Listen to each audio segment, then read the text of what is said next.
Muy bien, vamos a recibir de una manera muy afectuosa al ministro de Hacienda y Crédito Público, al doctor Mauricio Cárdenas Santamaría. Muchas gracias por aceptar esta invitación y por acompañarnos el día de hoy, ministro. Bienvenido y adelante. El doctor Botero le va a hacer una bienvenida más calurosa.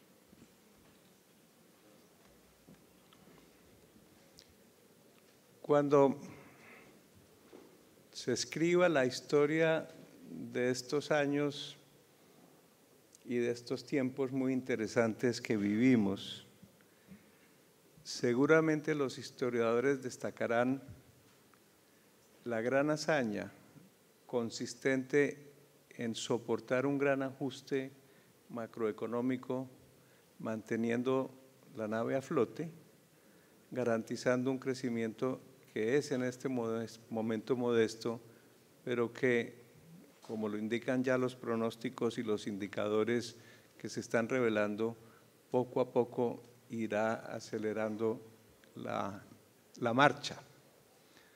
Por supuesto, todavía no tendrá Colombia la posibilidad de regresar a un crecimiento potencial alto, pero esa es una expectativa que podrá en unos cuantos años satisfacerse. Es reconocido que Colombia tiene una institucionalidad macroeconómica robusta, representada por un Banco Central independiente, por un Ministerio de Hacienda y un Departamento Nacional de Planeación que cumplen sus funciones con rigor técnico, pero no es menos cierto que la tradición de buenos ministros de Hacienda de Colombia es una constante. Y a pesar de que el promedio es alto, Mauricio Cárdenas ocupa en esa tradición un lugar muy destacado. Esta es la última vez que Mauricio Cárdenas, como ministro de Hacienda del presidente Santos, concurre a nuestro evento anual.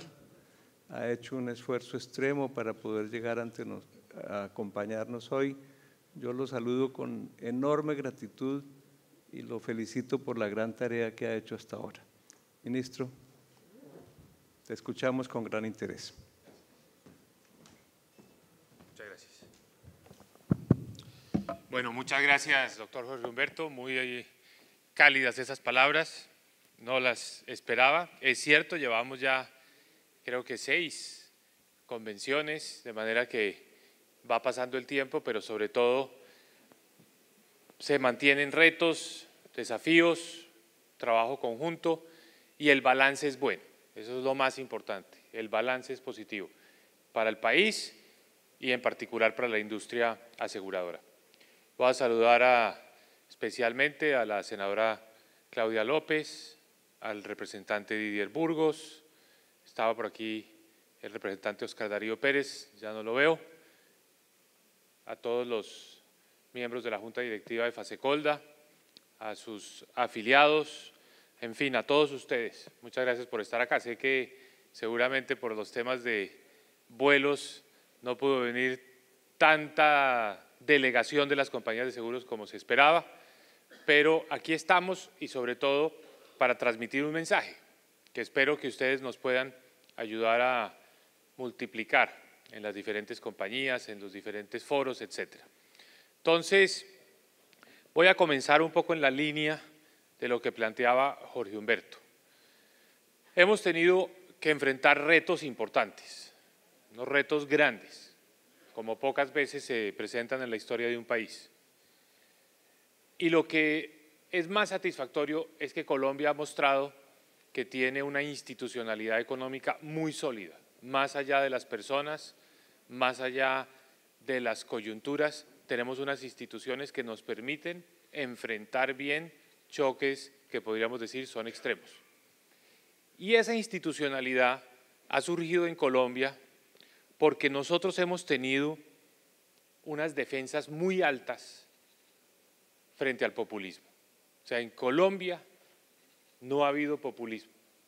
y tenemos que asegurarnos que no haya populismo a futuro.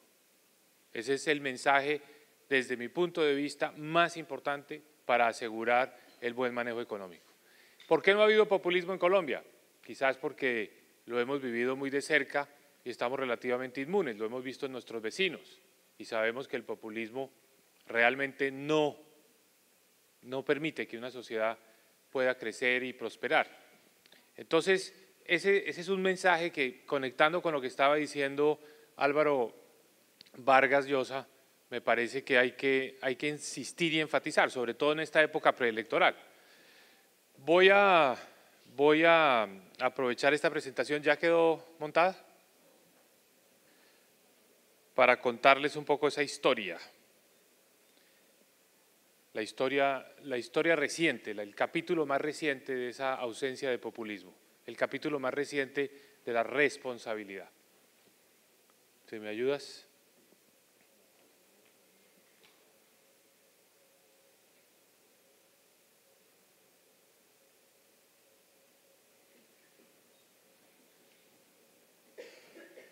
Si se demora mucho lo hacemos a capela, no se preocupe.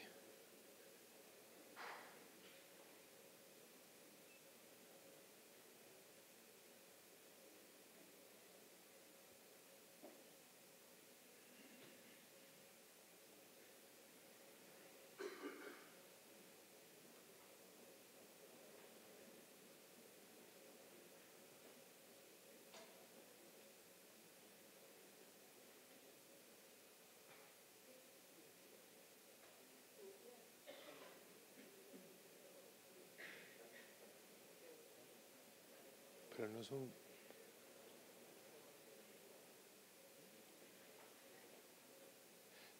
¿La puedo ir pasando acá? Pero es un... No. ¿No tiene el PowerPoint? Es que no pasa. Pero no se ve bien ahí. Sí. Sí, o tal vez... ¿esto es un PDF o PowerPoint? ¿Por qué no le mandan el PowerPoint? Y yo arranco. Me imagino que estaba... No, así no le queda bien, ¿por qué? Sí. Bueno, entonces yo empiezo a capela. Pocas veces en la historia de Colombia hemos tenido que enfrentar una caída tan fuerte de nuestras exportaciones. Las exportaciones cayeron en un 50%. Eso solamente ha ocurrido en los últimos 150 años en 2 episodios adicionales. La guerra de los 1000 días, al filo del siglo XIX, y la Gran Depresión de los años 30. Ante esa caída tan fuerte de las exportaciones, Colombia pudo haber tenido una crisis, una recesión. Es lo que había ocurrido siempre, por cierto, cuando caían nuestras exportaciones. Nosotros evitamos el tener una crisis o tener una recesión. El país siguió avanzando, el país siguió prosperando, probablemente a un ritmo menor al que traíamos en la época del auge de los altos precios del petróleo, pero en ningún indicador retrocedimos, seguimos avanzando, y especialmente en lo social. La economía tuvo que acomodarse. Para acomodarse tuvieron, digamos, que afectarse variables como la tasa de cambio, como la tasa de interés, como los impuestos, para acomodarnos a esa nueva realidad. Pero en ese proceso la economía se ha vuelto a estabilizar y está teniendo un repunte. Ya empezamos a recuperarnos. Los datos más recientes indican que la economía está creciendo más, que este segundo semestre va a ser mejor que el primer semestre de este año. Entonces, el mensaje es, esta economía ha tenido mucha resistencia, ha tenido mucha capacidad de adaptación, y después de ese ajuste, que es básicamente una nivelación a una nueva realidad, a unos ingresos más bajos, volvemos a retomar nuestra senda de crecimiento. ¿Cómo hay que planear los negocios? Precisamente con una economía que va a ir teniendo crecientemente mejores resultados. ¿Qué ha pasado en particular en el sector financiero? Pues lo más importante es que ha sido un sector muy resistente. Si la economía como un todo ha aguantado el sector financiero más que todos, porque el sector financiero ha mantenido unas tasas de crecimiento altas. Y esto es fundamental para la economía, porque el sector financiero está representando hoy el 21% del Producto Interno Bruto. Entonces, que el sector financiero se mantenga dinámico ha sido un pilar fundamental de los resultados económicos. ¿Y por qué se ha mantenido alto el dinamismo del sector financiero? La principal razón es porque las políticas de inclusión financiera han dado buenos resultados. Tenemos cada día más depositantes en las cuentas en el sistema financiero, tenemos cada día más crédito, el crédito sigue creciendo, tenemos cada día más presencia en todo el país a través del sistema financiero, tenemos un sistema financiero donde hay nuevos actores, donde hay más inversión, sobre todo hemos tenido mucha inversión extranjera comprando papeles en Colombia y eso se ha convertido en un factor que permite que el sector financiero crezca a tasas más altas que el promedio de toda la economía y sea el sector que está arrastrando un poco esos indicadores de crecimiento. Entonces, el sector financiero ha sido fundamental. Detrás de ese buen desempeño del sistema financiero hay dos elementos. Uno, un sistema que ha sido bien regulado, bien supervisado y por lo tanto un sistema que no tiene problemas de capital, que está bien capitalizado, que frente a cualquier imprevisto, frente a cualquier deterioro de la cartera, el sector tiene con qué responder. Eso es una herencia que tenemos precisamente de la crisis del año 98 y 99, cuando fortalecimos enormemente la supervisión y la regulación financiera. La última medida, digamos el último capítulo de esa historia de una buena supervisión y regulación financiera, lo tomó el Congreso de la República hace pocas semanas, que fue la aprobación ya definitiva de la ley que permitirá vigilar a los conglomerados financieros y particularmente a sus cabezas, a sus holding, a las matrices. 4 intentos fallidos de sacar una ley que permitiera vigilar a los conglomerados financieros y logramos finalmente ese resultado. Esto es muy importante. ¿Por qué? Porque no solo hay que entender bien la situación de una entidad financiera, una compañía de seguros, un banco, un fondo de pensiones, sino las relaciones que puede tener con otras empresas financieras que pertenecen al mismo grupo. Esos vínculos, esos vasos comunicantes, es muy importante externalizarlos, poderlos visibilizar para poder regular bien, para poder entender bien todos los riesgos. Y arriba, la holding debe ser como tal, así no tenga actividades propiamente financieras, debe ser vigilada. Y eso es lo que logramos con esa ley. Y esa holding, a su vez, debe tener un requisito de capital, debe mantener unos niveles de capital para poder cubrir los riesgos de todas sus filiales. Entonces, este es un paso fundamental, no había sido fácil en Colombia, había habido mucha resistencia a que se lograra esa vigilancia de las holding, pero finalmente lo hicimos, amparados en el proceso de acceso a la OCDE, que establece esto como una buena práctica, es algo necesario, se aprendió esto como lección después de la crisis de 2008 y 2009 en los países desarrollados, y también amparados en las recomendaciones que sobre esa materia nos habían hecho prácticamente todos los organismos multilaterales. Pero yo celebro que el Congreso de la República haya dado ese paso y lo haya dado de manera unánime. Unánime. Todas las bancadas apoyaron esa iniciativa. Esto es fortalecer aún más la regulación y la supervisión financiera y blindarnos más frente a posibles deterioros futuros. Ya, esta es la presentación. Rápidamente, si quieres yo la paso desde acá, ¿se puede? Bueno, empiezo con esto. Vivimos en un mejor país, estamos en un mejor país. Somos un país más sólido. El punto de partida es sí, tuvimos un choque muy fuerte, pero el paciente gozaba de buena salud. Un paciente cada día más fuerte. ¿Cuál es la mejor manera de medir la fortaleza de una sociedad? En mi opinión, los indicadores sociales. Ningún indicador social resume tanto como el del nivel de pobreza. En Colombia en el 2010 el 30% de la población estaba en condición de pobreza, el año pasado 17.8%. Y esto no es solo la pobreza por ingresos, es la pobreza multidimensional. la calidad de las viviendas, el acceso a la educación, el nivel educativo de los miembros del hogar. Esa es la pobreza multidimensional. Segundo, un país con menos desempleo, un país que ha generado más puestos de trabajo, 3,5 millones de empleos desde el 2010. Y sobre todo, y eso sí que es importante para esta industria aseguradora, un país más formal. Éramos un país donde la informalidad era generalizada, la mayor parte de los ocupados en nuestras ciudades estaban en condición de informalidad. Hoy, por primera vez, tenemos más formales que informales.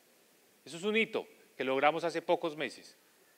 Hay más personas trabajando con un contrato laboral, con prestaciones sociales, con pago de sus empleadores a pensiones y a cajas de compensación, que personas que no tienen un contrato laboral.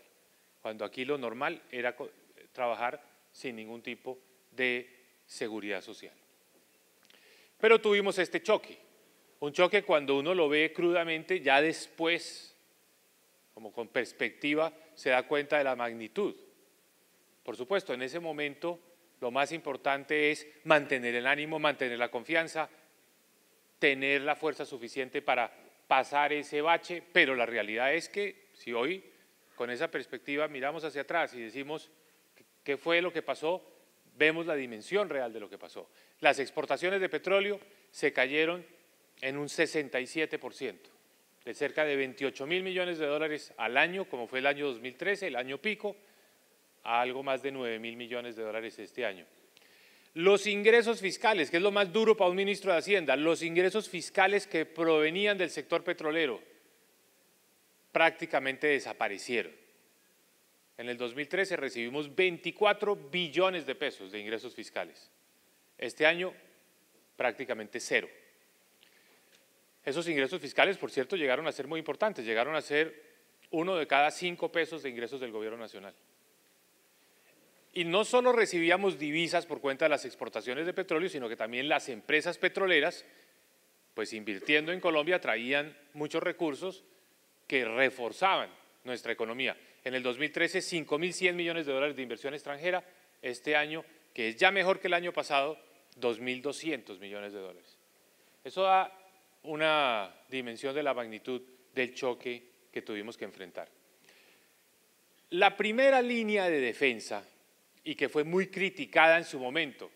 A mí me dedicaron carátulas en la revista Semana diciendo el país se está empobreciendo. Claro, porque si nos medíamos en dólares, nuestros ingresos en dólares, el valor de las propiedades en dólares, pues todo eso se había reducido. Porque la primera línea de defensa ante la caída del precio del petróleo fue la devaluación. Y más o menos en proporciones similares. Cayó el petróleo en 70%, subió el dólar en más o menos 70%. Pero esa primera línea de defensa fue fundamental para estabilizar la economía, porque fue lo que permitió que si habían caído las exportaciones, también cayeran las importaciones y se cerrara un poco ese déficit, esa brecha externa. Eso nos obligó a dejar de importar, pasar a consumir más productos nacionales y volver a estabilizar nuestra balanza de pagos. Pero tuvo una consecuencia indeseable, al mismo tiempo inevitable, fue que si suben los precios de los productos importados, pues naturalmente suben los precios en general en la economía y eso es inflación. Un efecto, digamos, natural, una consecuencia completamente natural de la devaluación, agravada por otro hecho fortuito, que fue el fenómeno del Niño, que es el peor que hemos tenido en nuestra historia. Se afectó la producción de alimentos, subieron los precios de los alimentos y eso generó aún más inflación.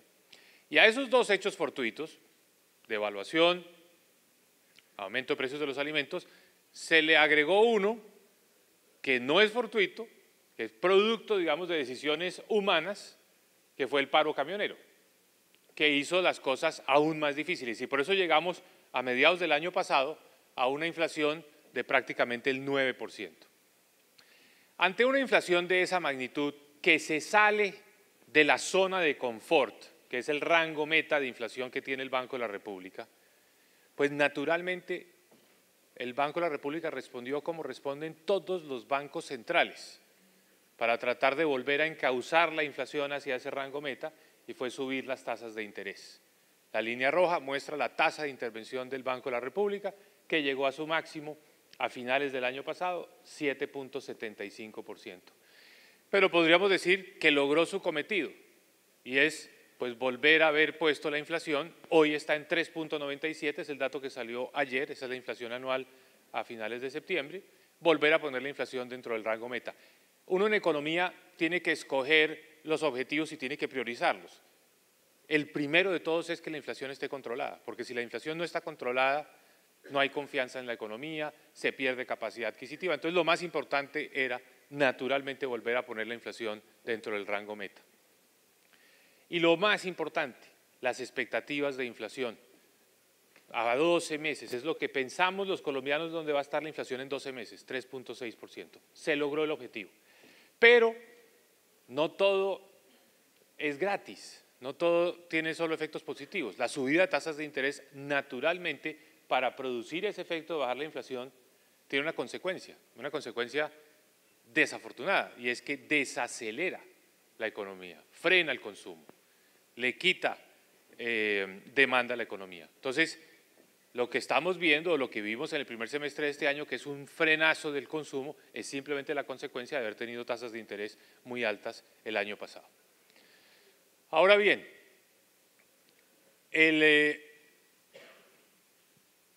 a saltarme esto, la reducción de tasas de interés del Banco de la República debe irrigar el resto de la economía, debe ayudar a bajar las tasas de interés que pagan todos los agentes en la economía. Y aquí podríamos decir que ese proceso de transmisión de la política monetaria ha ido como en dos pistas, una de alta velocidad y una lenta. La de alta velocidad es la pista de los créditos a las empresas. Si uno pone el partidor en diciembre del 2016, lo pone en ceros, cuando empezó a bajar la tasa de interés del Banco de la República, encuentra que las tasas de interés para la mayoría de los créditos empresariales, créditos preferenciales, ordinarios, de tesorería, constructores, han bajado más o menos en la misma proporción que ha bajado la tasa del Banco de la República, 250 puntos básicos. Pero eso no ha ocurrido en el caso de los hogares. Las tasas de interés de los créditos de consumo no han bajado tanto. Fíjense ustedes, por ejemplo, la línea amarilla. La línea amarilla, que son los créditos de consumo propiamente dichos, han bajado solamente 50 puntos básicos. Entonces, ese canal está más lento. Y ese ha sido el tema central de nuestra relación con los bancos en estos últimos meses, que se bajen más rápidamente las tasas de crédito de consumo. La herramienta que tenemos nosotros es la tasa de usura, que es la línea verde. La tasa de usura es importante porque no solo es la tasa techo para todos estos créditos, sino que la mayoría de los bancos utilizan las tasas de usura como la tasa que cobran en las tarjetas de crédito. Entonces, por eso era necesario buscar un mecanismo para que la tasa de usura bajara más rápidamente. ¿Qué fue lo único que hicimos? Modificar la metodología para que la tasa de usura no se revise cada 3 meses con base en la información de las últimas 12 semanas, sino que lo hagamos cada mes. Y por eso, en los últimos meses, 1 de septiembre y 1 de octubre, la tasa de usura ya ha bajado 124 puntos básicos, que es más o menos la mitad de lo que ha bajado la tasa del Banco de la República. Tiene que seguir bajando la tasa de usura y de la mano de la tasa de usura las demás tasas que pagan los hogares. Ha habido una excepción importante y en esto yo le doy crédito a los bancos porque han hecho una tarea muy considerable, la reducción de las tasas de los créditos de vivienda. Ha habido una competencia fuerte y hoy podemos tener tasas de créditos de vivienda que están por el lado de 10%, incluso hay unos bancos que están ofreciendo tasas inferiores.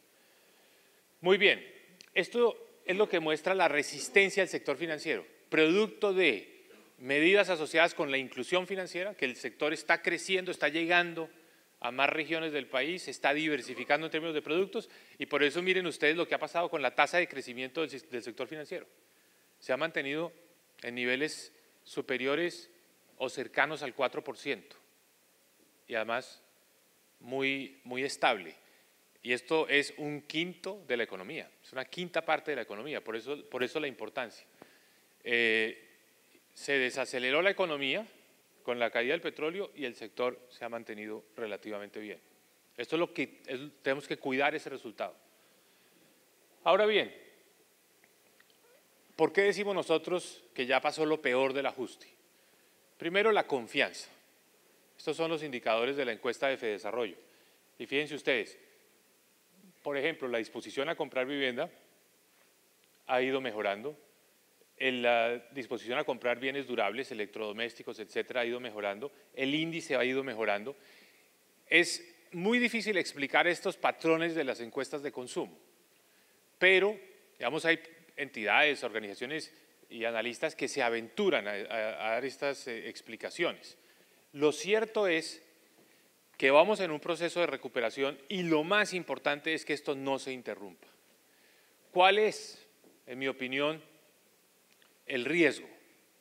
Que esos indicadores de confianza se afecten mucho por la polarización política en Colombia y por las incertidumbres, digamos, asociadas a todos los procesos electorales. Tenemos que asegurarnos que esa confianza, que esta tendencia no se afecta, que el país pueda seguir por una tendencia en la que ve que hay continuidad, que el marco de política económica de Colombia es suficientemente sólido como para poder permitir que dentro de ese marco estén todas las preferencias políticas en términos de gasto, en términos de impuestos, pero que se maneje, digamos, la economía con una perspectiva que le dé a los hogares confianza. Hay mucha confianza del exterior, más que la que tenemos nosotros mismos hoy en Colombia. Y eso es interesante, porque uno se debe preguntar por qué. ¿Por qué los inversionistas extranjeros están mostrando más confianza? Yo creo porque ven el país tal vez con una perspectiva más objetiva, no está esa capa de niebla que normalmente entre nosotros no nos deja ver muchas de las cosas debido, entre otras cosas, a la polarización política, sino que se ve a Colombia primero con más objetividad y segundo, en comparación con otros países, y se ve que Colombia es un país que ha hecho bien su tarea. Una forma de mostrar eso: hoy el 26% de los TES está en manos de inversionistas extranjeros. Hace muy poco tiempo, en el 2012, era apenas el 3% de los TES. Eso ha significado que los extranjeros que tenían 5 billones de pesos en TES, hoy tienen más de 65 billones de pesos en TES. Eso es impresionante, eso es confianza, esos dólares que llegan al mercado. O inversión extranjera. Fíjense, Colombia era un país que en el 2010 recibía 6.000 millones de dólares de inversión extranjera. Después de la crisis del petróleo, nos hemos mantenido más o menos en 11.000 millones de dólares. Eso también es de destacar, y sobre todo porque ha habido un cambio en la composición. Ahora tenemos más inversión extranjera en los sectores no petroleros, que es la parte verde de estas barras. Entonces, esa es otra señal indiscutible de confianza. Una más: ¿a qué tasas colocamos nuestros bonos en los mercados internacionales? Hicimos una última emisión el 2 de agosto, un bono a 10 años, 1.400 millones de dólares, lo colocamos a una tasa del 3.8%. Esa tasa no es muy distinta, aquí está expresado como el margen sobre las tasas del Tesoro de Estados Unidos, 155 puntos básicos sobre el Tesoro de Estados Unidos. Fíjense algo que a mí me parece habla muy bien de Colombia. Ese margen hoy con el petróleo a 52 dólares es muy parecido al margen que teníamos en el 2013 con el petróleo a 109 dólares. O sea, lo que nos cobran los inversionistas por comprar papeles de Colombia hoy no es distinto de lo que nos cobraban cuando teníamos el petróleo a 109 dólares. Nuestro principal producto de exportación, que generaba en ese momento una quinta parte de los ingresos fiscales. O sea, los inversionistas extranjeros tendrían argumentos para decir una cosa es Colombia con el petróleo a 100 dólares y otra cosa es Colombia con el petróleo a 50 dólares. Y no están diciendo eso, están diciendo el riesgo país es el mismo. Implícitamente detrás de esto es que Colombia logró su calificación BBB en el 2013 con el petróleo a 110 dólares y ha mantenido su calificación BBB con el petróleo a 50 dólares. Es otra forma de decir lo mismo. Muy bien, acaba de salir hoy por la mañana un dato que me pareció importante traerles, que es esta línea verde. Esta es una empresa que no sé cuántos de ustedes la conocen, una empresa privada que toma mediciones de consumo. Las grandes cadenas le reportan en línea, hacen 90.000 encuestas mensuales, es una empresa que se llama Radar, y mira cuánto estamos gastando los colombianos. El dato que acaba de salir es que el gasto en el mes de septiembre en los hogares creció 1.2% en comparación con septiembre del año pasado. No es un dato alto, pero es un dato interesante. ¿Por qué? Porque muestra que ya ha habido 4 meses consecutivos, junio, julio, agosto y septiembre, con crecimiento positivo en el consumo. Desde junio hasta septiembre ya esa encuesta está mostrando eso. Convertido en términos de demanda interna, el consumo es lo más importante para la demanda interna, el consumo de los hogares. Nosotros por eso creemos que el consumo de los hogares se va a ir recuperando para terminar el último trimestre con un crecimiento del 3.1%. Y eso arrastra algo muy importante que es el PIB del sector comercio. Hemos visto un cierto quiebre también en las tendencias de producción industrial y de ventas del comercio. No me detengo demasiado en esto. Unos datos que son realmente positivos y que nos deben llenar a nosotros de optimismo son los datos de exportaciones. Fíjense lo que está pasando con las exportaciones tradicionales. Están creciendo otra vez, 18%, el último dato es septiembre, y las no tradicionales 9%, el último dato también es septiembre. O sea, las exportaciones se están recuperando. Esto es muy importante. Hablemos un poquito de la política fiscal, que es tal vez la principal responsabilidad de cualquier ministro de Hacienda. Y yo se los voy a resumir de la siguiente manera. Este es el déficit del gobierno nacional. La línea punteada roja muestra el punto en el tiempo a partir del cual introdujimos un nuevo elemento a nuestro andamiaje institucional, la ley de la regla fiscal. La ley de la regla fiscal uno la puede explicar muy complicadamente, llena de ecuaciones, llena de argumentos o de manera muy simplista. Yo me voy por la línea simplista aquí. La línea simplista es lo siguiente. Ese numerito que ustedes ven después del 2012, estos numeritos, que es el máximo déficit fiscal o el déficit, digamos, que ha tenido el gobierno y hacia adelante la proyección, es un numerito que antiguamente lo podían decidir los gobiernos. Uno decidía qué tipo de déficit quiere tener. Pues seguramente teniendo en cuenta qué piensan las calificadoras o qué piensan los analistas o unas conversaciones con el Banco de la República, en fin, pero era una decisión autónoma de los gobiernos. Hoy ya no es así. Lo que dice la ley de la regla fiscal, y esto lo conoce muy bien Jorge Humberto, que ha escrito mucho sobre esto, lo que dice la regla fiscal es que ese numerito ahora lo fija un comité independiente, un comité de expertos, donde están exministros de Hacienda, exgerentes del Banco de la República, decanos de las facultades de Economía, directores de los centros de investigación, y obviamente no lo hacen de manera caprichosa, lo hacen consultando la situación económica del país. Si la economía está muy por debajo de su potencial, permiten que el déficit sea un poco más alto. O si el precio del petróleo está muy caído en comparación con lo que debe ser un promedio de largo plazo, permiten un poco más de déficit fiscal. Ese es el papel de ese comité.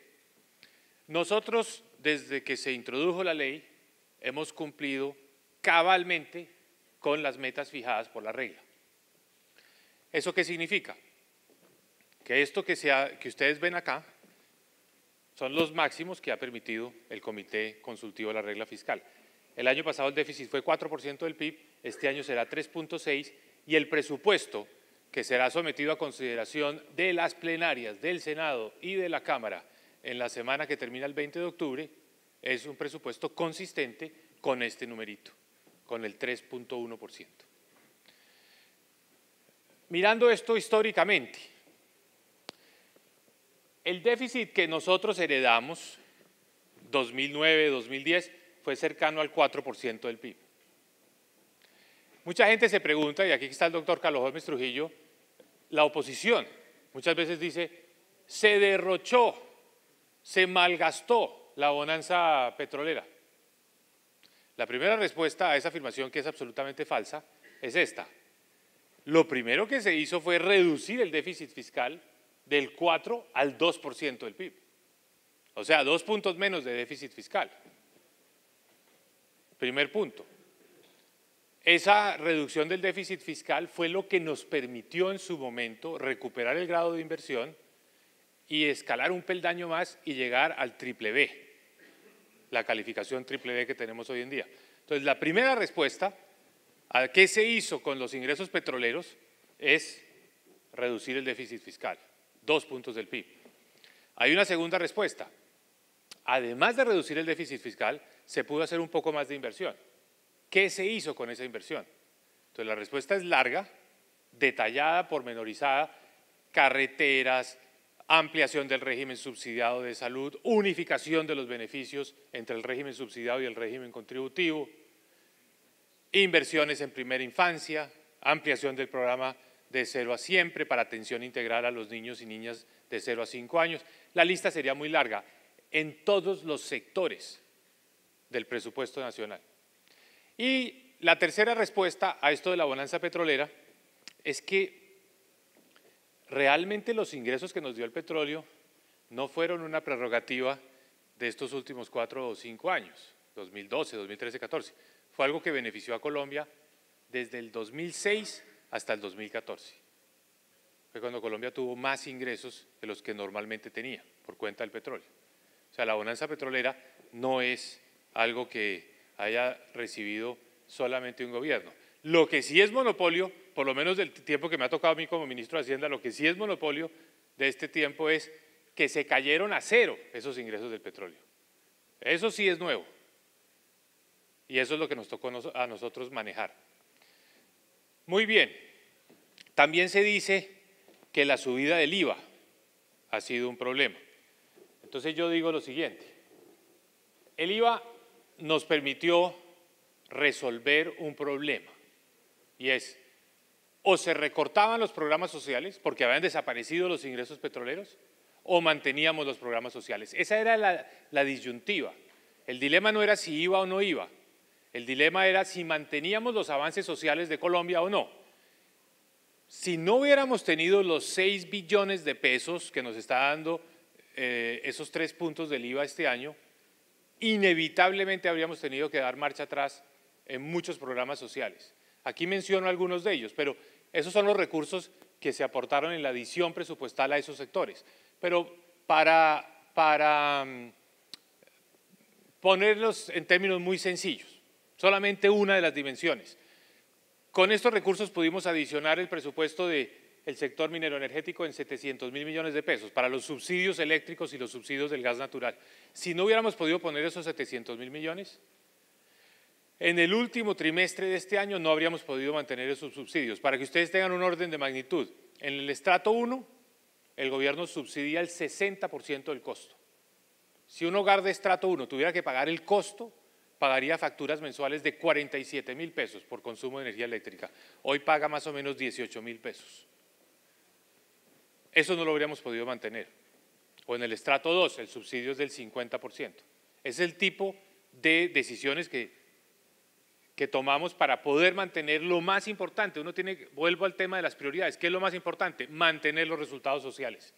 Evitar que Colombia, después de haber reducido la pobreza, hubiera tenido que volver a aumentar la pobreza. En política tributaria,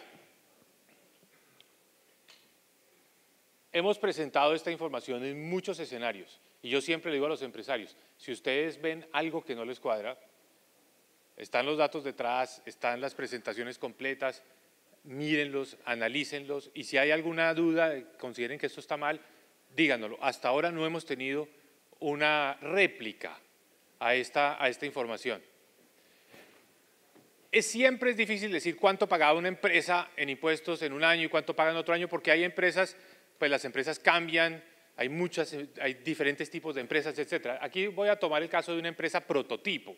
No es una empresa pequeña, es una empresa relativamente grande, que es una empresa que tiene 15.000 millones de pesos en patrimonio, vende 10.000 millones de pesos al año, genera 1.000 millones de pesos de utilidades, emplea 90 personas, cada una en promedio con un salario de 2 salarios mínimos, y reparte el 50% de sus utilidades en dividendos. Esa empresa, en el año 2010, de 1.000 millones de pesos de utilidades, pagó 728 millones de pesos en impuestos. Un rubro muy grande, 180 millones de pesos fueron los parafiscales, aportes a SENA, ICBF y Salud. Ustedes recordarán que esos impuestos se acabaron. Las empresas no pagan aportes parafiscales a partir del año 2013. Otra parte muy importante era el impuesto de patrimonio, 219 millones de pesos. Este año, y por última vez, esa empresa está pagando 46 millones de pesos de impuesto de patrimonio. El impuesto desaparece a partir del próximo año. Y en impuesto de renta era el 33%, ahora esa empresa está pagando un 35%. Ya paga una sobretasa sobre las utilidades por encima de 800 millones de pesos. O sea, paga una sobretasa sobre 200 millones de esos 1.000 millones de utilidad. Muchas veces también la oposición nos dice, no, pero es que nosotros teníamos un beneficio que fue muy polémico, que era la deducción del 30% por inversión en activos fijos productivos. O sea, una empresa compraba una maquinaria de 1.000 millones de pesos y podía deducir 300 millones de pesos como costo en sus estados financieros. Eso le generaba un ahorro de impuestos de 99 millones de pesos. El beneficio por deducción de compra de activos fijos productivos. ¿Ustedes se acuerdan de eso? Sí. Eso se eliminó, cierto. Pero nosotros introdujimos un mecanismo que es mucho más transversal. Y es decirle a todos los que compran maquinaria o bienes de capital que el IVA que pagan sobre esa maquinaria, un IVA del 19%, es deducible como costo en el pago de impuesto de renta. Eso genera un ahorro de 72 millones de pesos. Muy bien, paso a los temas del sector. Porque lo que ha sido cierto en lo macro también ha sido cierto en lo micro, en los temas sectoriales. Entonces, en primer lugar, este sector tenía un problema serio y es la dificultad de expedir pólizas de rentas vitalicias, es decir, la persona que llega a su edad de jubilación tiene un ahorro y lo quiere convertir en una renta vitalicia. Esa renta vitalicia la expiden las compañías de seguros. Las compañías de seguros estaban muy renuentes a hacer esto porque esa renta vitalicia pues se ajusta en el caso de personas que tienen un salario mínimo de ingreso en función del aumento del salario mínimo. El aumento del salario mínimo ha sido superior al aumento de la inflación. Ese riesgo entre el aumento del salario mínimo y la inflación, las compañías de seguros no lo querían asumir. Lo resolvimos, el gobierno planteó un mecanismo para cubrir ese riesgo y eso es lo que ha permitido que este año se expidan 6.500 pólizas de rentas vitalicias, un elemento muy importante. Segundo tema, en el año pasado le permitimos a la industria aseguradora poder hacer más inversión en nuevos tipos de productos que dan mejores rendimientos, que le permiten diversificar mejor sus portafolios. Entonces, por ejemplo, en este tipo de activos alternativos, 8.5 billones de pesos en el caso de seguros de vida, o los fondos de capital privado en infraestructura, hasta 1.7 billones, diversificar un poco el portafolio de productos en los que pueden hacer ustedes inversiones. Ustedes nos han planteado la necesidad de que la Tesorería General de la República emita TES a 30 años, que calcen mejor los activos y los pasivos de las compañías de seguros, que ustedes puedan hacer ese balanceo entre primas con seguros de vida que pueden tener pagos a 30 años con un activo que tenga más o menos la misma estructura. Vamos a hacer una emisión en el mes de noviembre de TES por primera vez a 30 años, pensados ante todo para la industria aseguradora. Esa ha sido una solicitud de mucho tiempo de ustedes y nosotros creemos que también nos conviene. ¿Por qué? Porque nosotros ya tenemos papeles a 20 años. Con esto nos vamos a correr 10 años más. Papeles indexados a la VR o al IPC. Algo que me parece fundamental para la inclusión financiera y en lo que tenemos, digamos, como un reto hacia adelante. Ya tenemos corresponsales en los 1.112 municipios de Colombia, corresponsales bancarios. El último municipio de Colombia donde se abrió un corresponsal bancario fue un municipio que se llama Jordán, en el departamento de Santander.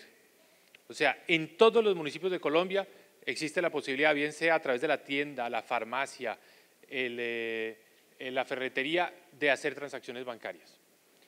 Que tenemos que hacer lo mismo en el caso de los seguros. Los corresponsales de seguros. Entonces, ¿qué establecimos en ese canal? Los productos deben ser estandarizados. Debe haber un procedimiento simple de reclamación. Y los corresponsales son simplemente un agente de las compañías de seguros. Ofreceremos ese portafolio de seguros. Esto es muy importante. Entonces, en cualquier municipio de Colombia, una persona puede acceder a través del corresponsal a un seguro de vida o a un seguro agrícola, en fin. Entonces, este es digamos, la nueva frontera que tenemos que conquistar en esta industria de seguros, llegar a todos los municipios con este tipo de productos. Otra cosa, hicimos un cambio de fondo, y es que antiguamente las pólizas de seguros de los créditos hipotecarios se asignaban con un criterio en el cual no había suficiente competencia. Usted iba a tomar un crédito hipotecario en el banco A y ese banco inmediatamente lo amarraba a un seguro de vida o una póliza de terremoto de ese inmueble con la compañía de seguros de ese mismo grupo financiero. Nosotros dijimos, no puede ser, porque la compañía de seguros debe poder competir por esa póliza independientemente del banco que dio el crédito hipotecario. Y establecimos por medio de este decreto en el 2014 la obligación de que se dieran licitaciones públicas. Entonces los bancos tienen que abrir el juego para que todas las compañías de seguros puedan ofrecer esas pólizas. Eso ha sido fundamental. Eso es bueno para los deudores hipotecarios porque ha bajado el costo de las primas. Y lo reformamos con un decreto del año pasado para, digamos, estar seguros que hay más competencia en ese proceso de consecución de las pólizas de seguros en los créditos hipotecarios. Tenemos un convenio con Fasecolda y Banca de las Oportunidades precisamente para la inclusión y sobre todo para poder hacer más rápido todo este proceso de apertura de los corresponsales de seguros, pero también tenemos estos otros aspectos que están como parte de ese trabajo conjunto entre el gremio y Banca de las Oportunidades. ¿Qué quiere decir esto? Nosotros estamos dispuestos a utilizar recursos del presupuesto general de la Nación para asegurarnos que digamos, la actividad de las compañías de seguros incluye más colombianos, y eso es lo que hemos hecho con estas iniciativas. Voy terminando. Entonces, ¿qué es lo que hemos hecho? Estabilizar la economía. Ya les mostré la parte fiscal, la inflación, se estabilizaron. Hablemos de dos variables adicionales. La reducción del déficit externo. Un déficit como el que tuvimos en el año 2015, 6% del Producto Interno Bruto, no es sostenible. Y por eso lo hemos ido ajustando. Este año será 3.8% del PIB. La estabilización económica. El crecimiento naturalmente se desaceleró por el choque petrolero. El año pasado 2%, este año estimamos nosotros 2% y el año entrante 3%. La economía vuelve a tomar, digamos, su senda de crecimiento. Y pongamos las cosas en perspectiva. ¿Cómo le ha ido a Colombia en comparación con el resto de América Latina y en comparación con el grupo de nuestros pares, que son los países de la Alianza del Pacífico? Prácticamente en todos los años hemos crecido por encima de América Latina y por encima de los países de la Alianza del Pacífico. Esos son los pronósticos del Fondo Monetario Internacional. O sea, hemos tenido un choque enorme mayor en términos de la pérdida de exportaciones y de ingresos fiscales que muchos otros países de América Latina, pero hemos mantenido un desempeño superior al de los demás países. Entonces, conclusión, la economía se acomodó, se estabilizó, está ya repuntando, vamos a tener mejores resultados, las variables económicas se están moviendo todas en la dirección correcta, nos faltan algunos elementos, todavía tenemos una controversia al interior de la Junta del Banco de la República sobre si debemos bajar más o no las tasas de interés. Yo soy de la tesis de que hay espacio para bajar un poco más las tasas de interés. Mantenemos una controversia con el sistema financiero y particularmente con los bancos sobre las tasas de crédito de consumo, que es el canal que nos permite transmitir más rápidamente la reducción de tasas de interés del Banco de la República.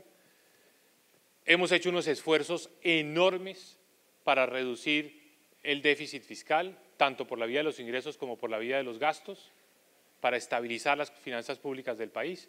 Y todo esto en un contexto que nos ha permitido mantener nuestra credibilidad, la reputación de la economía colombiana, la calificación de la economía colombiana y que nos augura que el país va a volver a retomar su ritmo de crecimiento potencial. Con dos elementos nuevos, positivos, con los cuales termino.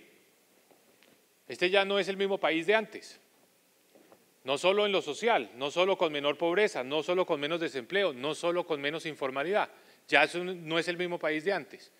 Es un país que ha tenido dos grandes cambios estructurales que deben jugar en ambos casos a favor del crecimiento económico. El primero, indiscutiblemente la paz. No voy a hacer una disertación aquí completa sobre la paz, pero simplemente diría que desde el punto de vista económico es clarísimo que el costo-beneficio de la paz muestra un saldo muy a favor de la economía, en términos de lo que tenemos que invertir para cumplir, para la implementación de los acuerdos, en comparación con el dividendo económico en términos de mayor crecimiento, la comparación realmente muestra que la paz es una gran inversión, es una gran propuesta económica para Colombia. Segundo, otra gran inversión que nos permite transformarnos, que este año se ha visto trabada un poco en los cierres financieros por los escándalos de corrupción, pero que no debemos perder de vista la transformación de lo que significa para Colombia el programa de inversión en infraestructura de las 4G. Esos dos elementos aumentan el potencial de crecimiento de Colombia, la inversión en infraestructura y el programa de los efectos económicos de la paz. Entonces, tenemos todo para pensar con optimismo en Colombia, para pensar como nos ven desde el exterior, como un país que ha tenido grandes retos, ha tenido dificultades, pero los ha ido sorteando todos con éxito. Entonces eso nos debe llenar a nosotros de entusiasmo de que vivimos en un país sólido, un país fuerte, un país que avanza, que progresa, que hace las cosas como toca, que toma las decisiones correctas, que le ha dicho no al populismo, que tendrá que mantenerse firme en esa línea para seguir cosechando éxitos en materia económica. Ese es el mensaje que yo quería dejarles, agradeciendo nuevamente la invitación.